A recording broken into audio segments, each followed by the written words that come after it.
يقلب الله الليل والنهار إن في ذلك لعبرة لأولي الأبصار۔ ہر قسم کی تعریفات، تمجیدات و تسبیحات خالق کائنات اللہ رب العالمین کی ذات باری تعالی کے لیے۔ درود و سلام امام الانبیاء قائد و جہاں جناب محمد الرسول اللہ صلی اللہ علیہ وسلم کی ذات مقدسہ اور مطہرہ پہ۔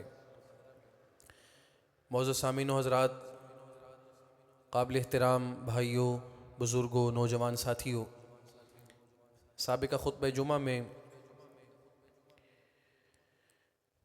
ہم نے کچھ ان عبادات کا ذکر کیا تھا جو موسم سرما میں ہمارے لیے بہت آسان ہو جاتی ہیں اور ہمیں ان کو اپنانے کا، ان کو اختیار کرنے کا، اہتمام کرنے کی ضرورت ہے۔ موسم سرما کی اور اس موسم سے متعلق کئی ایک عبادات میں روزے کا ذکر ہوا، اور روزے میں قضاء کا روزہ، نفلی روزہ، اور اس کے بعد قیام اللیل کا ذکر ہوا۔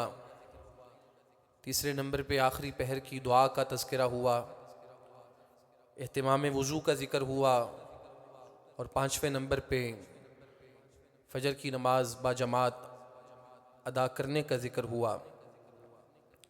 موسم سرما سے متعلق کرنے کے کاموں میں ایک انتہائی اہم چیز وہ یہ ہے کہ اس موسم سے متعلق کئی ایک لوگ ایسے ہیں جو ہمارے ساتھ بستے ہیں، ہمارے معاشرے میں ہیں، بہت سارے ہمارے جاننے والوں میں ہمیں مل جائیں گے۔ کئی ایک ایسے بھی ہوں گے جن کے ساتھ ہمارا رشتہ بھی ہوگا، کوئی ناتا تعلق بھی ہوگا، اور کئی ایک ایسے بھی ہوں گے جو اجنبی ہوں گے، اور ان کی مالی حالت اتنی پتلی ہوگی کہ ان کے لیے اس موسم کے مطابق لباس یا بستر یا جوتے انہیں میسر نہیں ہوں گے۔ اللہ رب العالمین نے اگر آج ہمیں استطاعت دی ہے، ہم پہ اللہ رب العالمین کا فضل ہے کہ ہمارے پاس موٹے کپڑے موجود ہیں، گرم لباس موجود ہیں، گرم جوتے میسر ہیں۔ اس کے علاوہ اس موسم سے متعلق اور اس کے مطابق ہمارے پاس بستر موجود ہیں۔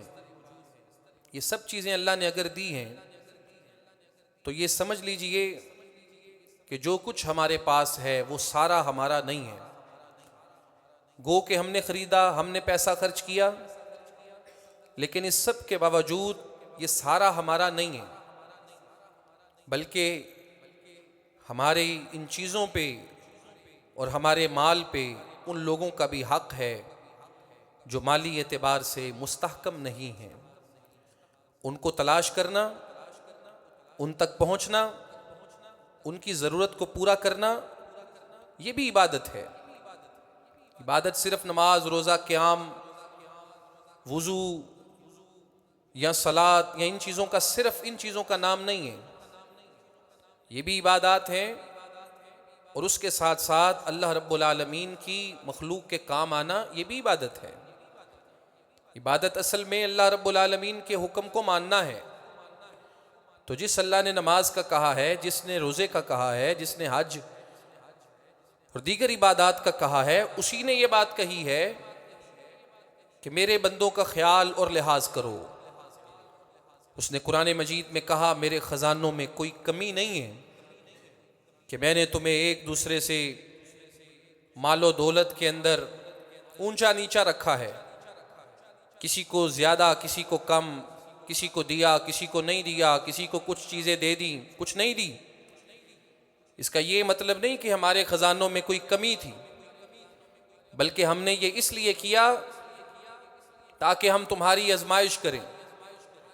جس کے پاس نہیں ہے اس کی بھی آزمائش ہے کہ وہ صبر کرتا ہے کہ نہیں کرتا، اور جس کے پاس ہے اس کی بھی آزمائش ہے کہ کیا وہ اپنے سارے مال کو اپنا سمجھ بیٹھا ہے یا دوسروں کا حق اپنے مال میں اس نے پہچانا ہے. جس کو دیا ہے اس کی بھی آزمائش، جسے محروم رکھا ہے اس کی بھی آزمائش. تو اللہ رب العالمین کا حکم ہے کہ اس کے کمزور لوگ اور کمزور بندے، ان کا خیال دھیان رکھنا، ان کی ضروریات کو پورا کرنا، یہ مستحکم لوگوں کی ذمہ داری ہے. ہمارے ہاں لوگ بڑے شوق کے ساتھ بستر جمع کرتے ہیں، الماریاں بھری ہوتی ہیں، صندوق بھرے ہوتے ہیں، اور ایسی اشیاء جو 20 سالوں سے گھروں کے سٹوروں میں جمع شدہ ہوتی ہیں، کبھی کام نہیں آئیں آج تک. اور ماؤں کے بڑوں کے ذہنوں میں یہ خیال ہوتا ہے کہ ہم اپنے بچوں کو بیاہیں گے، ان کو یہ دیں گے. بہت اچھی بات ہے، اپنی اولاد کا لحاظ خیال دھیان رکھنا یہ والدین کا ایک فرض ہے، لیکن ان سب چیزوں کے ساتھ یہ بھی ہمارا قومی، دینی اور ملی فریضہ ہے کہ معاشرے کے جن لوگوں کے پاس بستر نہیں ہے، ہم نے ان کی دہلیز پہ خود جانا ہے. اگر گھر بھرا ہوا ہے اور ہمسائے ضروریات اشیاء سے محروم ہیں، ضروری چیزیں ان کے پاس موجود نہیں ہیں، تو روز قیامت باز پرس ہوگی انسانوں سے.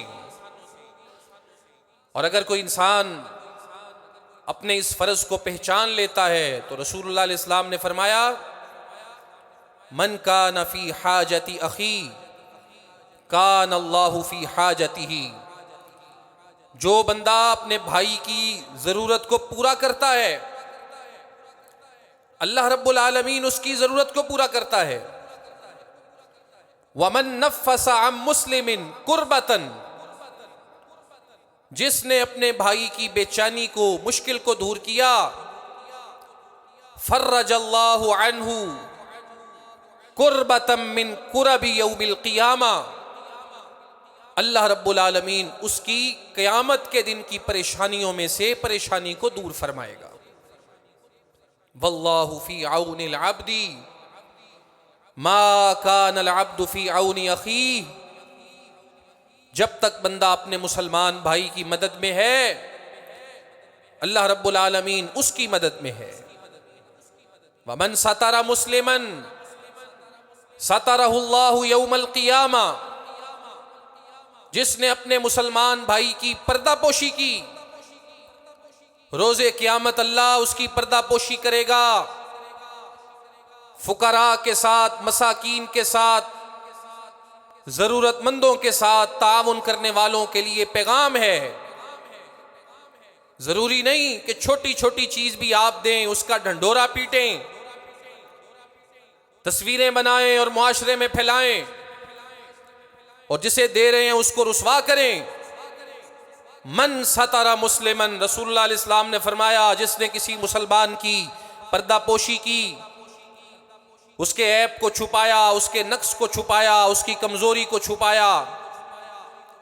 جو میڈیا کے دور میں، کیمرے کے زمانے میں، موبائل کے وقت میں مشکل ہوتا جا رہا ہے، نمود و نمائش، ریاکاری، دکھاوا، شو آف کرنا، ویورز کے چکر میں، لوگوں سے داد لینے کی طلب میں، لوگوں کے لیے ناممکن ہوتا جا رہا ہے. رسول اللہ علیہ السلام فرماتے ہیں، جو کسی مسلمان کی پردہ پوشی کرے گا، چھپائے گا اس کے عیوب کو، اس کے نقائص کو، سترہ اللہ یوم القیامہ، اللہ رب العالمین قیامت کے دن اس کو چھپا لیں گے. اس کے نقائص اور عیب لوگوں کے سامنے واضح نہیں کریں گے. تو آج اگر سردی کے موسم میں سردی سے متعلق کوئی چیز کسی کو چاہیے، اس کی ضرورت ہے، تو فرض ہمارا ہے اس تک پہنچنا، ہم نے ہے، تلاش کرنا ہے. اور بطور خاص آپ کی سراؤنڈنگ میں مدارس اور وہ مدارس جہاں پہ رہائشی طلبہ زیر تعلیم ہوں، اور عام طور پہ یہ وہ بچے ہوتے ہیں جو اپنے گھروں سے اتنا پیسہ اور روپیہ نہیں لا سکتے جس کے ذریعے سے وہ گرم بستر لے سکیں، اپنی جیکٹس لے سکیں، اپر خرید سکیں۔ ہمارا فرض ہے ان کو تلاش کرنا، ان تک پہنچنا، ان کا حق ان تک پہنچانا۔ جہاں نماز ہے، جہاں قیام ہے، جہاں دعائیں ہیں، جہاں وضو ہے، جہاں تہجد ہے، جہاں نفل روزے ہیں، وہیں پہ اس موسم سے متعلق یہ بھی ایک عبادت ہے، لوگوں کی جو ضروری اشیاء ہیں استعمال کی، وہ ان کو مہیا کی جائیں، اور پھر ایسی چیزوں سے اجتناب کیا جائے، چھوٹی چھوٹی چیزیں جو لوگوں کو تکلیف دے سکتی ہیں، جس سے ان کی پریشانی بڑھ سکتی ہے، ایسی چیزوں سے اجتناب کیا جائے۔ آپ کے اگر ہاتھ ٹھنڈے ہیں تو آپ صرف منہ سے بھی سلام لے سکتے ہیں، اگر گیلے ہیں مصافحہ کرنے سے تکلیف ہوگی تو کسی کو تکلیف سے بچائیں۔ اگر آپ گھر میں انٹر ہوئے ہیں، کمرے سے داخل ہوئے ہیں، موسم سردی کا ہے اور آپ دروازہ کھلا چھوڑ آتے ہیں تو یہ تکلیف دینے کی ایک شکل اور صورت ہے۔ ایک مومن مسلمان وہ ہے سلم المسلمون من لسانہ ویدہ، جس کے ہاتھوں سے، جس کی زبان سے دوسرے مسلمان مومن اس کے بھائی محفوظ ہیں۔ ایمان اور اسلام کا تقاضا یہ ہے کہ جہاں پہ نماز، روزہ اور عبادات ہیں وہیں پہ دوسروں کو تکلیف سے بچایا بھی جائے۔ اور دوسرا نقطہ یہ ہے، اس موسم سے متعلق کئی ایک سہولتیں اور رخصتیں اللہ رب العالمین نے ہمارے لیے رکھی ہیں، اگر ہم ان کو اویل کرنا چاہیں، ہم ان سے فائدہ اٹھانا چاہیں، نفع اٹھانا چاہیں، تو ہمارے لیے سہولت موجود ہے۔ اور نبی کریم علیہ السلام کی حدیث ہے، ان اللہ یحب ان تؤتی رخصہ، اللہ رب العالمین کو یہ بات پسند ہے کہ اس کے بندے اس کی رخصتوں سے فائدہ اٹھائیں۔ اور رخصتوں میں سب سے پہلی چیز جو سردی کے موسم میں عام طور پہ لوگوں کی ضرورت ہوتی ہے وہ ہے مسح کرنا۔ پاؤں دھونے کی بجائے اگر آپ پاؤں پہ موزے پہنے ہیں چمڑے کے یا کپڑے کی جرابیں پہنی ہیں تو شریعت کی طرف سے یہ رخصت ہے، اجازت ہے کہ آپ ان پہ مسح کر سکتے ہیں۔ شرط یہ ہے کہ جب آپ نے ان کو پہنا ہے اس وقت آپ نے پورا مکمل وضو کیا، پاؤں بھی دھوئے، اس کے بعد ان کو پہنا۔ اگر آپ مقیم ہیں تو ایک دن ایک رات تک ان پہ مسح ہو سکتا ہے، اور اگر آپ مسافر ہیں تو یہ مدت بڑھ جائے گی، 3 دن اور 3 راتوں تک ان پہ مسح کیا جا سکتا ہے۔ اور یہ رخصت اور اجازت اللہ رب العالمین کی طرف سے ہے۔ بعض لوگوں کو تردد ہوتا ہے جرابوں پہ مسح کرنے کے حوالے سے، وہ یہ سمجھتے ہیں کہ شاید یہ جائز نہیں، اگر موزے پہنے ہیں چمڑے کے ہیں تو تب تو ٹھیک ہے، لیکن اگر کپڑے کی، اون کی، دھاگے سے بنی ہوئی جراب پہنی ہے، کاٹن کی جراب پہنی ہے تو پھر مسح نہیں ہو سکتا، بعض لوگ یہ سمجھتے ہیں۔ حالانکہ حقیقت یہ ہے کہ جس طرح اجازت مسح کرنے کی موزوں پر ہے اسی طرح جرابوں پر بھی ہے۔ حدیث میں نبی کریم علیہ الصلوۃ والسلام کے صحابی حضرت ثوبان رضی اللہ عنہ کی روایت موجود ہے سنن نبی داود میں، انہوں نے بیان فرمایا اللہ کے رسول علیہ السلام نے ایک قافلے اور لشکر کو بھیجا کسی کام کے لیے،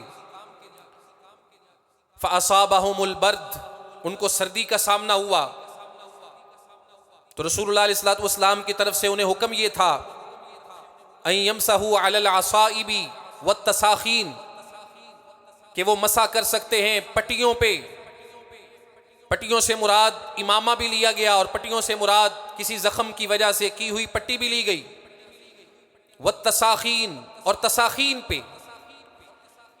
اہل اللغہ نے، شارحین حدیث نے لفظ تساخین کا معنی اور مطلب یہ بیان کیا، تساخین تسخان کی جمع ہے، اور یہ اس کپڑے کو کہتے ہیں اس چیز کو کہتے ہیں جو آپ پاؤں پہ پہنے اور آپ کے پاؤں کو ہیٹ ملے، گرمائش ملے،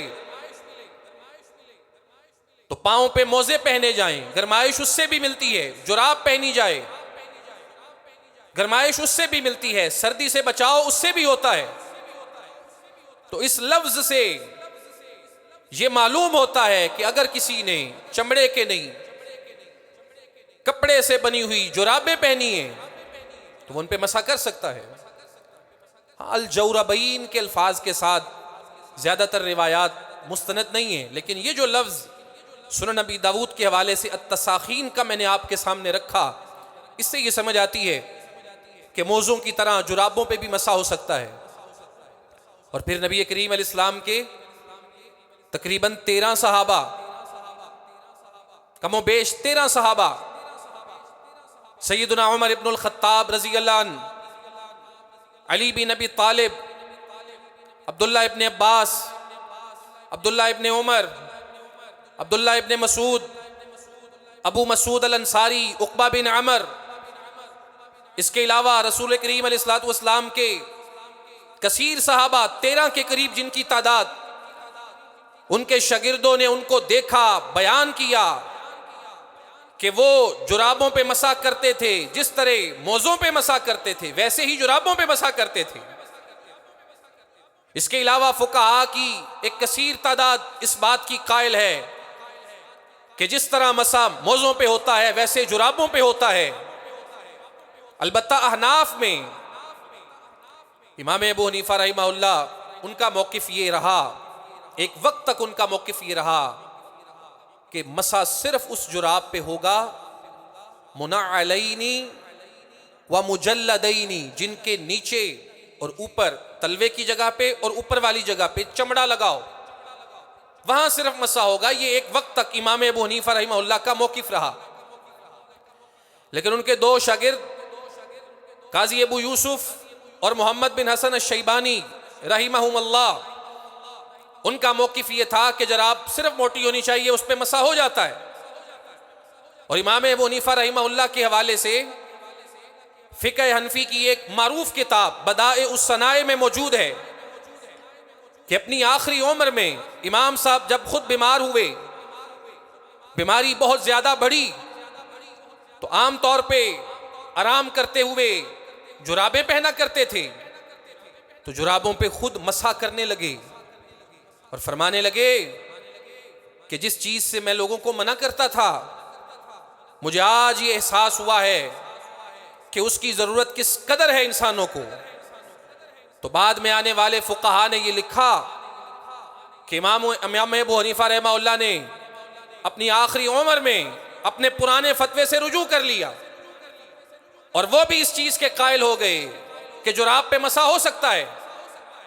اس لیے شریعت نے جو رخصت دی ہے اس سے فائدہ اور نفع اٹھایا جا سکتا ہے، اٹھایا جائے. اللہ کو یہ پسند ہے. اگر کسی کا دل نہیں مانتا تو بھئی یہ کوئی زور زبردستی نہیں ہے، لیکن اگر کوئی جراب پہ مسح کرتا ہے تو شریعت نے اس کو اجازت دی ہے، اس کو ناجائز مت سمجھیں. آپ کا اپنا دل نہیں مان رہا تو الگ بات ہے، لیکن اگر کوئی کر رہا ہے تو اس کو سپیس دیں، گنجائش دیں. اور پھر شریعت کی اس میں مزید رخصتیں بھی ہیں.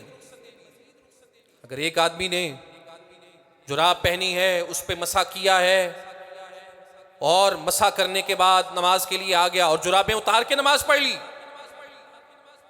اس کی بھی اجازت موجود ہے، یہ بھی سہولت ہے. اور یہ روایت سیدنا علی بن ابی طالب رضی اللہ عنہ سے مروی ہے. ان کے شاگرد ابو الذبیان نے بیان کیا کہ میں نے مولا علی کو دیکھا، انہوں نے جوتوں پہ مسح کیا، اس کے بعد جوتے اتارے اور نماز پڑھی. یہ بھی شریعت کی ایک رخصت ہے. اگر کوئی اس سے نفع اٹھانا چاہے کہ مسح کرنے کے بعد جرابیں اتار کے، موزے اتار کے نماز پڑھ لے، تو بھی اس کی اجازت ہوگی. اور جہاں جراب پہ، موزوں پہ مسح کرنے کی شریعت نے اجازت دی، سردی کے موسم سے متعلق یہ ایک رخصت ہے، وہیں پہ جوتوں پہ بھی مسح ہو سکتا ہے. لیکن کب؟ اگر آپ نے اکیلے جوتے پہنے اور ان جوتوں پہ مسح کرنا چاہتے ہیں تو 2 شرائط ان کے لیے ہوں گی.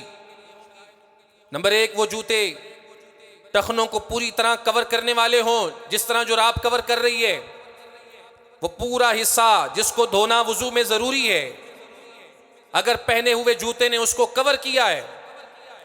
عام طور پہ ہمارے ہاں بارڈروں پہ موجود فوجی جو لانگ بوٹ پہنتے ہیں، سردی کے موسم میں جب برف باری ہوتی ہے انہیں بڑی مشقت کا سامنا کرنا پڑتا ہے، ان کے لیے شریعت میں آسانی ہے، اگر ان کا بوٹ پہنے ہوئے شوز ٹخنوں کو کور کر رہے ہیں اور پہنے اکیلے شوز ہیں، جراب نہیں پہنی، اکیلے شوز پہنے، تو پہلی شرط یہ ہے کہ وہ پورے حصہ جس کو وضو میں دھونا ضروری تھا وہ شوز اس کو کور کرے۔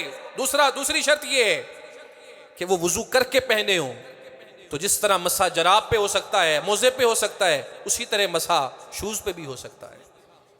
اور شوز پہ مسح کرنے کی دوسری صورت یہ ہے کہ بندے نے جرابیں پہنی ہوئی ہیں، اس کے اوپر شوز پہنے ہوئے ہیں، تو پھر مسح کب ہو سکتا ہے؟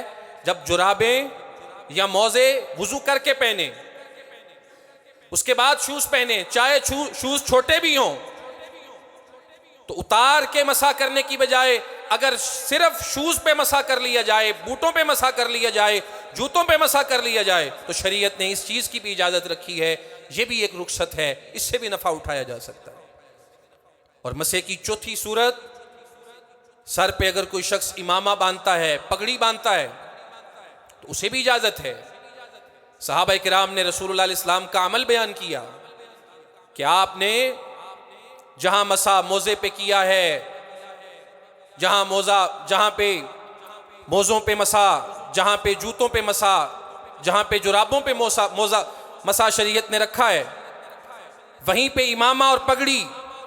اور صحابہ کرام نے رسول اللہ علیہ السلام کے دونوں عمل بیان کیے۔ جب آپ نے پگڑی باندھی تو بعض روایات میں آتا ہے آپ نے پگڑی کو تھوڑا سرکایا، سر سے پیچھے ہٹایا، ہٹانے کے بعد جو سر کے ابتدائی بال تھے ان کا مسح کیا، اس کے بعد اپنے امامے اور پگڑی کا مسح کیا، یہ بھی ایک طریقہ ہے۔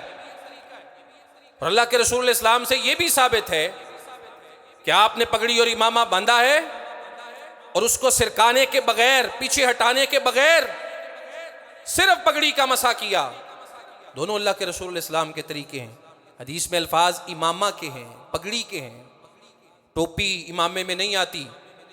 سر پہ اگر خاتون نے دوپٹہ لیا ہوا ہے وہ امامے کے حکم میں داخل نہیں ہے، یہ حکم صرف اور صرف الامامہ، پگڑی کے لیے ہے۔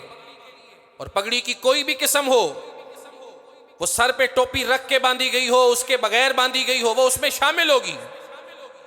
تو یہ بھی ایک رخصت ہے جو شریعت نے ہمارے لیے رکھی ہے۔ اور رخصت کا دوسرا حصہ وہ ہے تیمم۔ اگر کوئی انسان بیمار ہے یا اس کو یہ ڈر ہے کہ اگر میں نے پانی استعمال کیا تو بیمار ہو جاؤں گا، اور سردی میں عام طور پہ ایسی ضرورت انسان کو محسوس ہوتی ہے، تو اس کے لیے اجازت ہے کہ وہ تیمم کر سکتا ہے۔ اور تیمم جس طرح وضو کا قائم مقام ہے، اسی طرح تیمم غسل کا بھی قائم مقام ہے۔ اگر ایک انسان نے نماز پڑھنی ہے اور وہ وضو کرنے کے لیے پانی کو استعمال نہیں کر سکتا، بیمار ہے، مریض ہے، تو اس کے لیے اجازت ہے کہ وہ وضو کی جگہ پہ تیمم کرے۔ ایک انسان پہ غسل فرض ہے، غسل کرنا چاہتا ہے لیکن پانی استعمال کرنے کے قابل نہیں، یا قابل تو ہے لیکن اگر کر لیا تو بیمار ہو جائے گا، تو یہ شخص معذور ہے، اس کے غسل کی جگہ پہ بھی تیمم کافی ہوگا۔ اور طریقہ کار رسول اللہ علیہ والسلام نے بیان فرما دیا، اپنے صحابی کو سکھایا طریقہ، اور فرمایا انما یکفیکا، تجھے یہ کافی ہے تیمم میں کہ تیرے پاس پاکیزہ مٹی ہو۔ جس طرح وضو سے پہلے نیت ہے، دل کا ارادہ ہے، ویسے تیمم سے پہلے بھی دل کا ارادہ ہے کہ جو کام میں کرنے لگا ہوں بطور تیمم کرنے لگا ہوں۔ جس طرح وضو سے پہلے اللہ کا نام ہے، اسی طرح تیمم سے پہلے بھی اللہ کا نام ہے۔ اور اللہ کے رسول علیہ السلام نے فرمایا تجھے یہ کافی ہے کہ تو اپنے ہاتھوں کو مٹی کے ساتھ لگائے گا۔ اور رسول اللہ علیہ السلام نے مٹی کے ساتھ ہاتھوں کو لگایا، اور لگانے کے بعد اپنے ہاتھوں میں پھونکا، یوں ہاتھوں میں پھونکا، لگانے کے بعد پھونکا اور پھونکنے کے بعد اپنے چہرے پہ پھیر لیا. دونوں ہاتھوں کو اپنے چہرے پہ پھیرا اور پھیرنے کے بعد نبی کریم علیہ السلام نے مٹی پہ ہاتھ لگائے, لگانے کے بعد پھونکا, پھونکنے کے بعد چہرے پہ ہاتھوں کو پھیرا, پھیرنے کے بعد دائیں ہتھیلی اور بائیں ہتھیلی, بس فرمایا یہ تیمم اتنا ہاتھوں پہ چہرے پہ ہاتھوں کو پھیر لینا یہ کافی ہے. بعض لوگ یہ سمجھتے ہیں کہ تیمم میں شاید بازوؤں تک اپنے ہاتھوں کو پھیرا جائے گا, پاؤں پہ ہاتھوں کو لگایا جائے گا, وہ سر پہ مٹی ڈال رہے ہوتے ہیں. جہالت ہے یہ. تیمم کے لیے صرف اتنا کافی, نہ بازوؤں تک جانا ہے آپ نے, نہ سر پہ خاک ڈالنے کی ضرورت ہے, نہ پاؤں کو مٹی لگانے کی ضرورت ہے, صرف نیت ہے, اللہ کا نام ہے, ہاتھوں کو دونوں پاکیزہ مٹی پہ لگایا, لگانے کے بعد ان میں پھونکا اور اپنے چہرے پہ پھیرا اور دائیں ہتھیلی بائیں ہتھیلی پہ پھیرا, تیمم مکمل ہو گیا. جس اللہ نے وضو کو, غسل کو طہارت کا ذریعہ بنایا ہے, اسی اللہ نے تیمم کو اور تیمم کے اس طریقے کو طہارت کا ذریعہ بنایا ہے. خام خواہ پریشانی میں اپنے آپ کو مبتلا کرنے کی ضرورت نہیں ہے کہ وضو میں تو پورا جسم دھو رہے ہیں, غسل میں پورا جسم گیلا ہو رہا ہے, وضو میں یہ اعضاء گیلے ہو رہے ہیں, تو تیمم کے اندر تو یہ چند چہرہ اور صرف ہاتھ آئے. رسول اللہ علیہ السلام نے یہی طریقہ بتایا, اسی کو مقرر کیا. اور یہ بھی ایک سہولت ہے جو سردی کے موسم سے متعلق ہے, اس سے نفع اور فائدہ اٹھایا جا سکتا ہے. ایک تیسری بات, عام طور پہ یہ ضرورت محسوس کرتے ہیں لوگ وضو کرنے کے بعد یا غسل کے بعد بھی, اور وضو کے بعد بطور خاص کہ اپنے چہرے کو, اپنے ہاتھوں کو, اپنے بازوؤں کو خشک کریں. اور کبھی ان کو یہ لگتا ہے کہ خشک کر لیا تو پتہ نہیں اجر کم ہو جائے گا, ثواب کم ہو جائے گا. نہیں, کوئی ثواب کم نہیں ہوگا. رسول اللہ علیہ السلام نے یہ سہولت دی, یہ آسانی دی. ام المومنین سیدہ ام سلمہ نے بیان کیا, اللہ کے رسول علیہ السلام نے وضو کیا, کرنے کے بعد مجھ سے تقاضا کیا رومال کا, اور میں نے آپ کو دیا. اس کے ساتھ آپ نے اپنے چہرے کو, اپنے بازوؤں کو خشک کیا. تو اگر خشک کیا جاتا ہے اپنے اعضائے وضو کو تو اس کی اجازت ہے, اس میں کوئی حرج نہیں ہے. اور چوتھی سہولت اور رخصت ایک یہ بھی ہے, بعض لوگوں کو تردد ہوتا ہے سردی میں, عام طور پہ کبھی ہاتھوں پہ گلوز, سر پہ ٹوپی گرم پہنی ہوتی ہے, تو سجدے میں سجدہ کرنے میں بعض لوگوں کو تردد ہوتا ہے. وہ یہ سمجھتے ہیں کہ شاید سجدے میں ضروری ہے کہ پیشانی زمین پہ لگے, ہاتھ زمین پہ لگیں, تو ہم نے گرم ٹوپی پہنی ہے, اس نے ہماری پیشانی کو, ہمارے ماتھے کو کور کیا ہے, تو سجدہ ہمارا صحیح ہوگا کہ نہیں ہوگا. کیونکہ حدیث میں تو آ رہا ہے امرت ان اسجد علی سبعۃ اعظم, رسول اللہ علیہ السلام فرماتے ہیں مجھے حکم دیا گیا ہے کہ میں 7 جوڑوں پہ, 7 ہڈیوں پہ سجدہ کروں. ان میں 2 ہاتھ ہیں, 2 گھٹنے ہیں, 2 پاؤں ہیں, پیشانی اور ناک ہے. تو کچھ لوگوں کو تردد ہونے لگتا ہے کہ اگر ماتھے پہ ٹوپی کا حصہ آ گیا ہے, گرم ٹوپی پہنی ہے, یا ہاتھوں پہ گلوز لیے ہیں, تو پتہ نہیں وضو, پتہ نہیں سجدہ صحیح ہوگا کہ نہیں ہوگا. تو اس سے متعلق یہ ذہن میں رکھیں کہ جس طرح گھٹنوں پہ کپڑا ہوتا ہے, پاؤں پہ موزہ یا جراب ہوتی ہے, اور سجدہ صحیح ہوتا ہے, درست ہوتا ہے, اسی طرح اگر پیشانی پہ کپڑا موجود ہے, ہاتھوں پہ دستانے پہنے ہیں, گلوز پہنے ہیں, اور انسان سجدہ کر رہا ہے, تو تب بھی اس کا سجدہ صحیح اور درست ہوگا.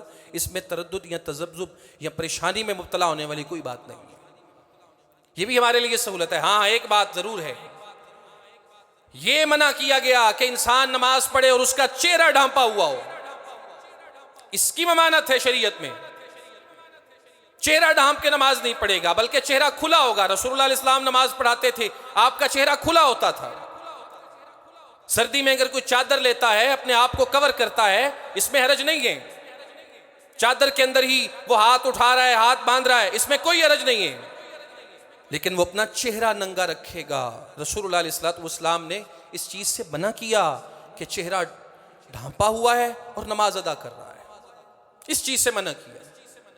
ہاں خواتین ہیں, اگر ایسی جگہ پہ نماز پڑھ رہی ہیں جہاں پہ غیر مرد موجود ہیں, کبھی ایسی کوئی ضرورت بن جاتی ہے, ایسی نوبت آ جاتی ہے, تو وہ پردہ کرنے کے لیے اگر چہرہ ڈھانپتی ہیں تو اس کی اجازت ہوگی, کیونکہ وہ غیر محرم ان کے آس پاس موجود ہیں.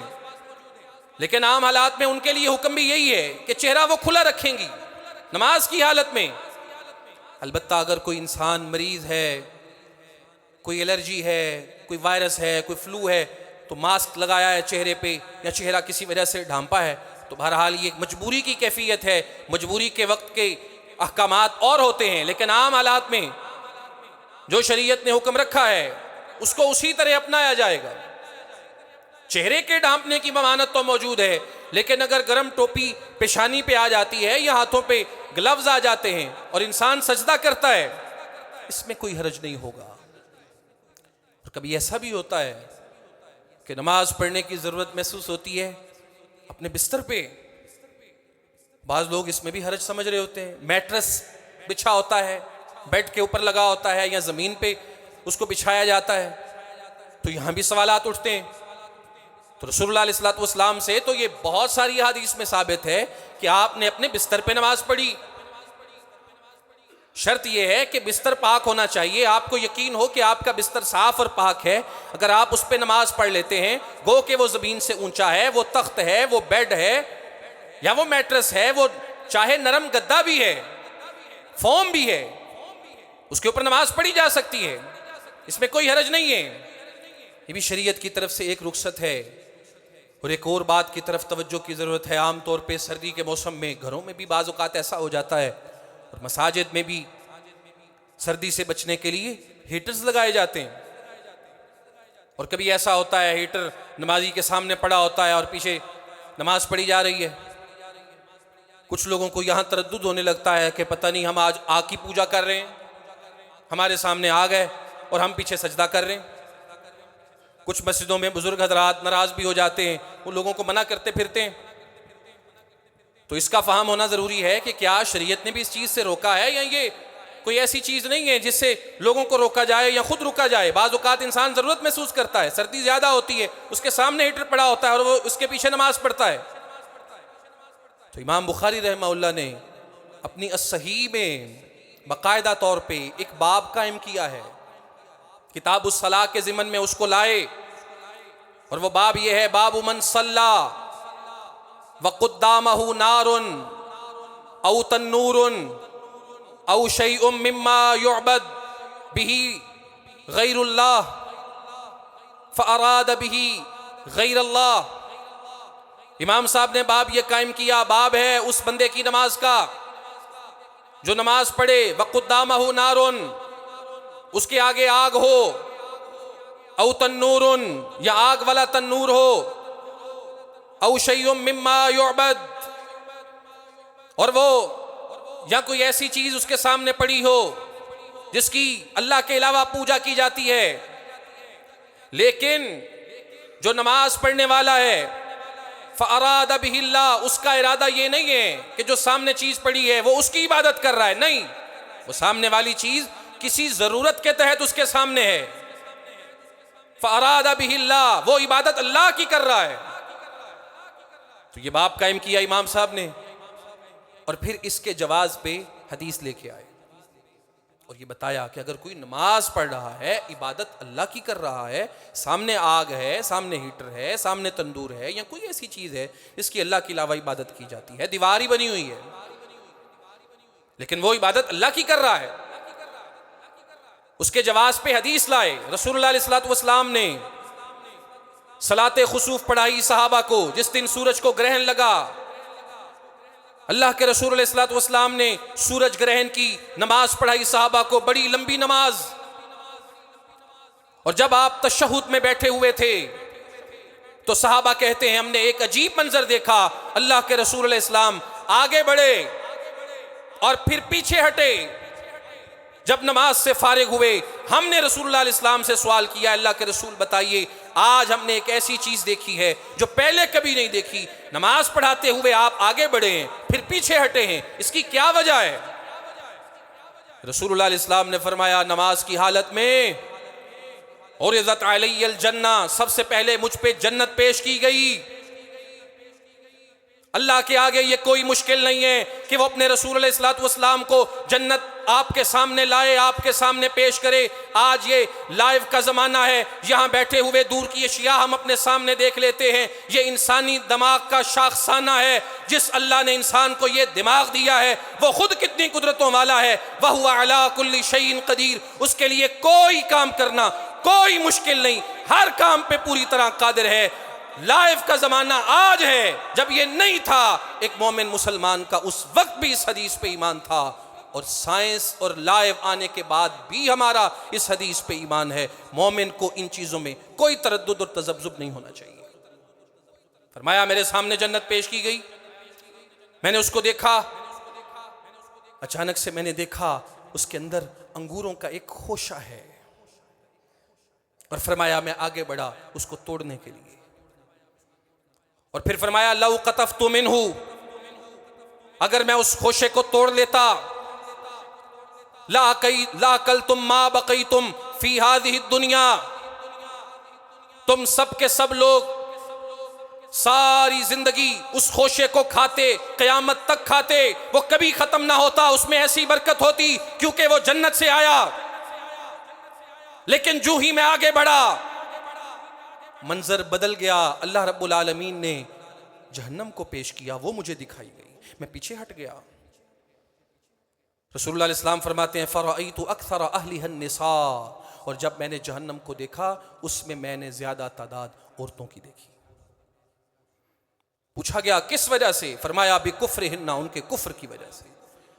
سوال ہوا یکفرن باللہ، کیا وہ اللہ کا کفر کرتی ہیں؟ نہیں، یکفرن بالعشیر، وہ خامدوں کا کفر کرتی ہیں، ان کی ناشکری کرتی ہیں۔ پھر فرمایا لو احسنت الی احداہن، اگر تم ان میں سے کسی ایک کے ساتھ ایک لمبا عرصہ اچھا سلوک کرو، احسان کرو، صحیح چلو، پھر کبھی تمہارے اندر کوئی نقص آ جائے، عیب آ جائے، تو وہ کہہ دیتی ہیں ما رأیت خیرا فیک قط، میں نے کبھی تیرے گھر میں تیرے اندر خیر دیکھی نہیں۔ رسول اللہ فرماتے ہیں یہ ناشکری ہے جو ان کو لے ڈوبی۔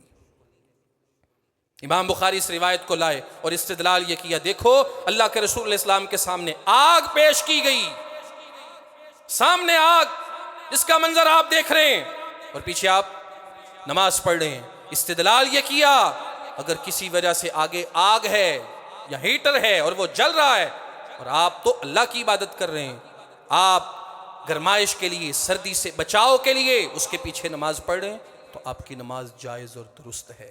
وآخر دعوانا ان الحمد للہ رب العالمین۔